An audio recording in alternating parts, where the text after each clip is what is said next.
কবে মহিলা প্রোগ্রাম হয়েছিল আমি এটা বলতেই পারতাম না, আর এলাকার প্রোগ্রাম গুলো আমার কিল্লিকে ছাড়ে না, এটা আমি কি পারতাম না, এটা বললাম নিয়ামত। এই জন্য আমরা বলতেছিলাম ওই জায়গায় কথা বলা কইরা বোঝার চেষ্টা করো, অল্প সময়ের ভেতরেই তোমাকে আমাকে জানাজার কাজ কমপ্লিট করিয়া চার বেহারার কাজের মধ্যে উঠিয়া লাশ হইয়া যাব।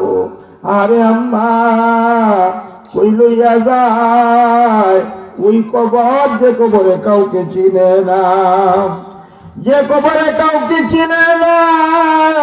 এরে আমার আম্মা যখন কিনা তোমার আমার কবরের মধ্যে নামাইয়া যাবে, এরে আমার আম্মা কান লাগাইয়া শোনো, ওই দুইজনও কিন্তু কবর হইতে উঠিয়া যাবে, সারি সারি কাটকি গুলা বুকের উপর বিছাইয়া দিবে, লক্ষ লক্ষ মন মাটির বোঝা তোমার আমার বুকের উপর চাপিয়ে দেওয়া হবে। এইবার লক্ষ্য করে দেখো, কান লাগাইয়া শুনো, দিলের কান লাগাইয়া রে আম্মা। এবার আর কেনা তোমার সঙ্গী হইল না, না না, কেউ না, কেউ না। আরে রব্বে কারীম ডাক দিয়া বলি, আমার আফিরুল মারউ মিন আখিহি ওয়া উম্মিহি ওয়া আবিহি ওয়া সাহিবাতিহি ওয়া বানি। মামির আপন না, বাপ ছেলের আপন না, কেউ কারো না, মেয়েও তোমার সঙ্গী না, ছেলেও তোমার সঙ্গী না, তোমার স্বামী তোমার সঙ্গী না, তোমার আম্মা তোমার সঙ্গী না, তোমার আব্বা তোমার সঙ্গী না, তোমার সঙ্গে যাবে তোমার নেক আমল।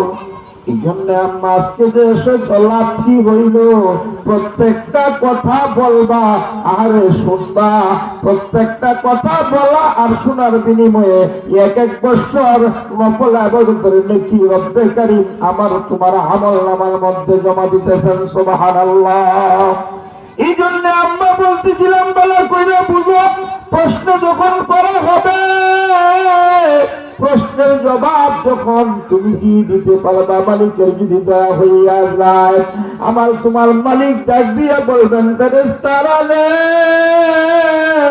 আমার বান্দির কাপড়টা কম দামি হয়ে গেছে, দুনিয়ার মানুষেরা বুঝে নাই, বুঝে নাই, এই কাপড় খুলিয়া জান্নাতি পোশাক আমার বান্দির গায়ে পরায়া দে, আরামের ঘুমের ব্যবস্থা কর, ইসরাফিলের সিংহের পুয়ের এক মুহূর্ত পর্যন্ত আমার বান্দির যেন ঘুমের ব্যাঘাত না হয়। সুবহানাল্লাহ।